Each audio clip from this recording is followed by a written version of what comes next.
চট্টগ্রাম উন্নয়ন কর্তৃপক্ষের নবনিযুক্ত চেয়ারম্যান বীর মুক্তিযোদ্ধা মোহাম্মদ ইউনুস বলেছেন, নগরবাসীকে জলজট থেকে রেহাই দিতে কাজ করে যাবেন তিনি। দুপুরে চট্টগ্রাম প্রেস ক্লাবে সাংবাদিকদের সাথে মতবিনিময় সভায় তিনি বলেন, সিডিএ দুর্নীতিমুক্ত করতে যা যা পদক্ষেপ নেওয়া দরকার অবশ্যই নেওয়া হবে। প্রয়োজনে সংবাদ সম্মেলন করে দুর্নীতিবাজদের তালিকা প্রকাশ করা হবে।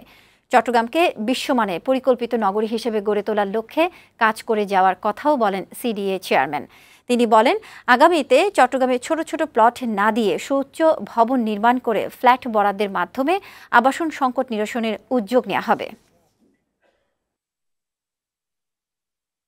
দুর্নীতিমুক্ত সেবামূলক চট্টগ্রামের জন্য আধুনিক কল্যাণকর একটি চট্টগ্রাম, যেটা 50 বছর পরেও একটি বাস উপযোগী চট্টগ্রাম হয়, সেটা করতে পারে।